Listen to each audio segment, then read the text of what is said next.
Il n'était que 10 heures du matin lorsque le téléphone portable d'Ira vibra sur la table de conférence. Une notification du messager: « Merci pour le cadeau, ma chère belle-fille. J'ai toujours su que tu étais une chérie. Voici le sang de la famille. Tamara Nikolaevna. » Ira fronça les sourcils, relisant le message avec méfiance. Quel cadeau? Il n'avait rien donné à personne. L'anniversaire de la belle-mère était encore dans 2 mois et il n'y avait pas d'anniversaire à l'horizon. J'ai voulu répondre tout de suite en lui demandant de quoi il s'agissait, mais le patron l'a appelé pour un interrogatoire urgent. La réunion a duré jusqu'au déjeuner, et lorsqu'il a finalement quitté la pièce, son téléphone avait l'impression qu'il était sur le point d'exploser avec de nouvelles notifications. 3 messages de Tamara Nikolaevna qui se succèdent. Irina, je suis au magasin en ce moment. Je n'arrive pas à me décider entre une hermine et une peau de mouton. La vendeuse dit que l'hermine me va mieux. Qu'en penses-tu? Je prends celle en hermine, n'est-ce pas? Cela ne te dérangera pas, n'est-ce pas? Ira s'arrêta au milieu du couloir, le cœur battant. Il a ouvert l'application bancaire en se serrant la main et a eu un frisson en voyant le relevé, un virement de 180 000 roubles à Tamara Nikolaevna Sokolova, avec la mention « pour le manteau de fourrure ». Non, non, non, répéta-t-il mentalement en composant le numéro de sa belle-mère. Tamara a répondu à la 3e sonnerie, d'une voix euphorique: « Irina, je suis contente que tu aies appelé. Je suis ici en train d'essayer de choisir entre 2 modèles. » L'interrompit Ira, essayant de contenir sa fureur. « Qu'est-ce que cet argent, Tamara Nikolaevna? D'où vient-il? Que veux-tu dire, ma fille? Tu l'as transféré toi-même. Ce matin. Je pensais que tu avais oublié mon anniversaire, mais tu t'en souviens. Quelle merveilleuse surprise. Je n'ai rien transféré. » Silence de l'autre côté. Comment pourriez-vous ne pas le faire? L'argent est venu directement de votre compte. Celui que vous utilisez tout le temps. Quel compte? Eh bien, celui que Maxime m'a montré une fois. Il a dit que c'était ton compte joint, pour les dépenses du ménage. Ira sentit le sol disparaître sous ses pieds. Le compte joint, celui qu'il avait insisté pour ouvrir, pour faciliter les choses, où elle déposait chaque mois la moitié de son salaire, soit 50 000 roubles, alors qu'il promettait de faire de même. Mais 180 000? Impossible. Il ouvrit le relevé détaillé et son sang se glaça. Au cours des 3 derniers mois, Maxime avait déposé l'intégralité de son salaire sur le même compte, soit 60 000 par mois.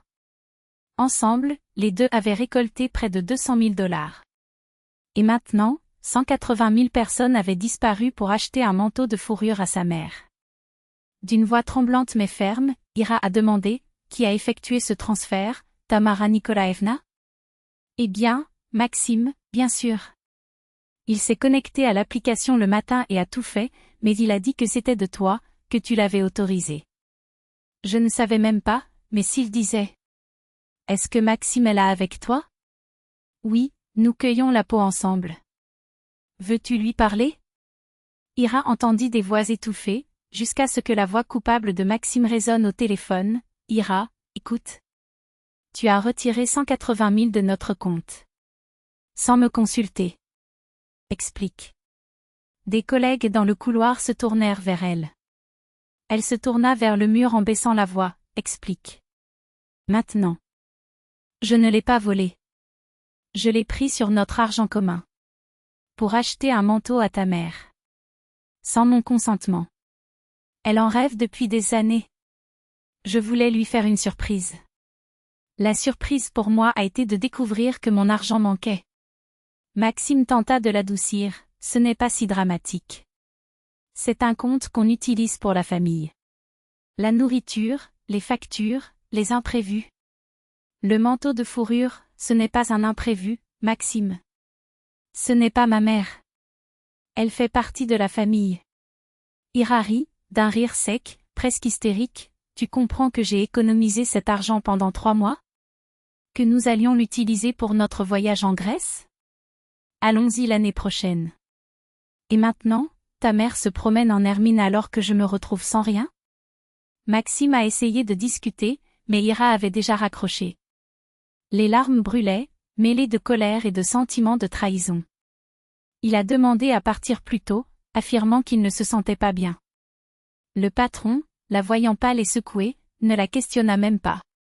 À la maison, il emballait ses affaires avec des mains mécaniques, les vêtements, les documents, son cahier, tous les objets qui lui appartenaient seuls. Il a rempli 2 grosses valises. Le téléphone n'arrêtait pas de vibrer, message de Tamara, Irina, merci encore. Regarde la photo dans ta nouvelle peau. Maxime est si généreux, et toi aussi, bien sûr. Ira a bloqué le numéro.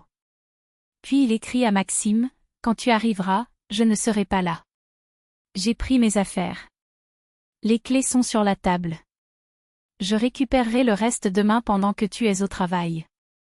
Il l'a envoyé, l'a bloqué, a appelé un taxi et s'est rendu chez son amie Svetlana.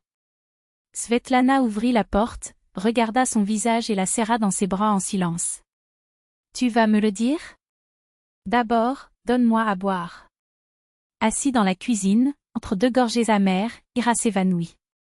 Svetlana secoua la tête, mon Dieu, quel idiot. Il était toujours comme ça où tu n'as pas vu? 3 ans, Svet. 3 ans pendant lesquels je m'accrochais, pensant qu'il changerait. Qu'un jour je serais plus importante que maman. Ils ne changent jamais. Ils savent juste comment mieux le cacher.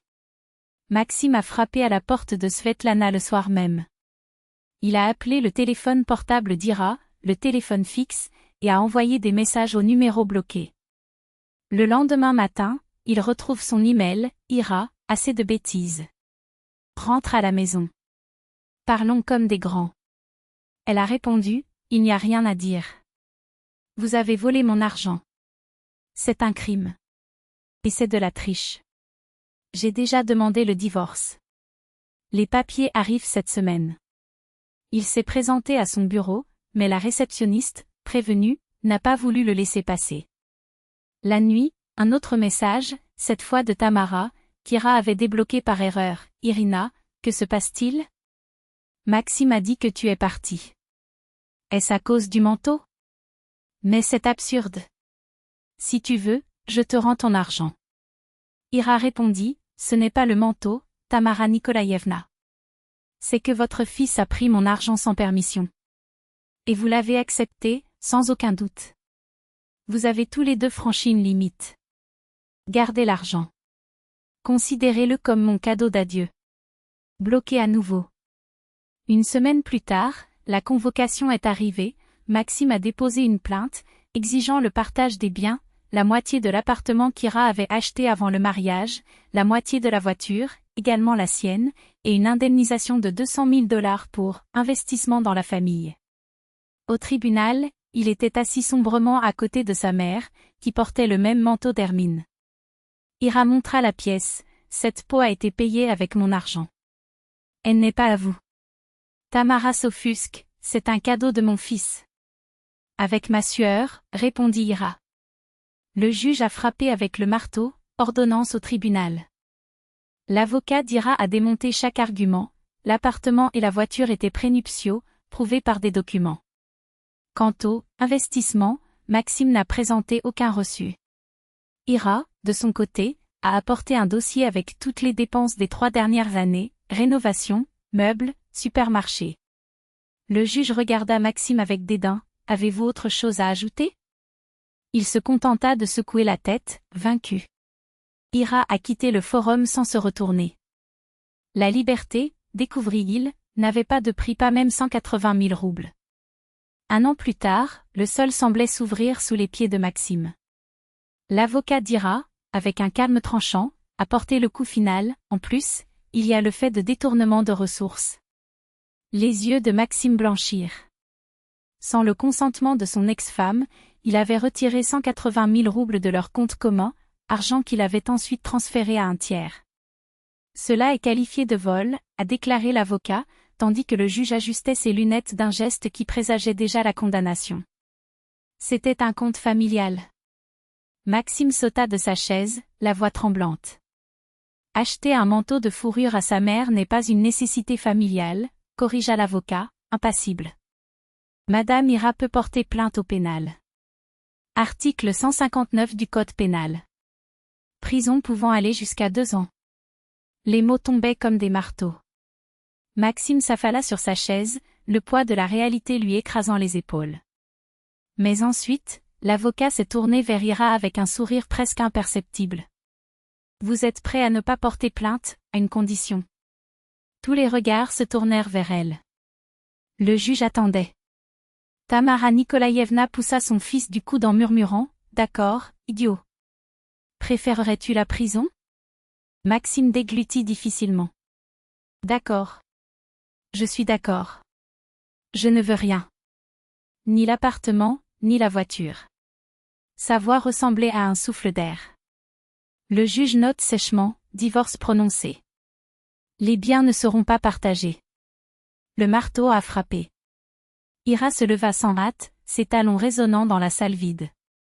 Elle était presque à la porte lorsque Maxime la rattrapa, haletant. Colère, attends. Elle s'arrêta mais ne se retourna pas. Quoi? Je suis désolée. J'étais un idiot. Vous l'étiez. Je te rendrai l'argent. Tous les 180 000. Ma mère rendra la peau. Je n'en ai pas besoin. Finalement, elle se retourna. Les yeux, autrefois pleins de larmes, étaient désormais 2 cristaux froids. Gardez-le. Que ce soit une leçon. Une leçon coûteuse. Je t'aime. En vérité. Pouvons-nous recommencer? Ira le regardait l'homme avec qui elle avait partagé 3 ans, et qui avait choisi sa mère plutôt qu'elle plus de fois qu'il ne pouvait les compter. Non, Max. Vous avez fait votre choix en prenant cet argent. Et il l'a toujours choisi. J'en ai marre d'être la deuxième option. Je vais me changer. Vous ne le ferez pas. Elle secoua la tête. 30 ans tu as grandi comme ça. Il n'y a pas moyen de le réparer. Et il s'éloigna, le laissant là, avec les mots coincés dans la gorge. 6 mois plus tard, Ira a croisé Tamara Nikolaïevna au centre commercial. Son ex-belle-mère portait cette fourrure de vison, la même qu'elle avait essayé de cacher en la voyant. Hiroshka. Quelle surprise, a-t-il déclaré en se forçant à sourire amèrement. Tamara Nikolaïevna. Ira s'arrêta en croisant les bras. Comment va la peau? La femme rougit. Eh bien, c'est juste, je ne peux pas l'utiliser sans me sentir coupable. Ça ne devrait pas. Ira sourit, d'un geste aussi tranchant qu'une lame. Ce n'est pas un cadeau. C'est le prix d'une famille détruite. Utilisé pour la santé. Et il est parti, laissant son ex-belle-mère avec le poids de ses mèches de cheveux volées sur le dos. Le soir, dans son appartement, Ira se versa un verre de vin et trinqua seule, aux enseignements coûteux. Parce que je les ai appris. Et parce que, cette fois, je suis partie sans dette, sans trahison et sans mère-enfant dans mon dos. J'ai bu. Pas par amertume, mais pour elle-même. Pour la liberté. Pour la vie qui n'appartenait finalement qu'à toi.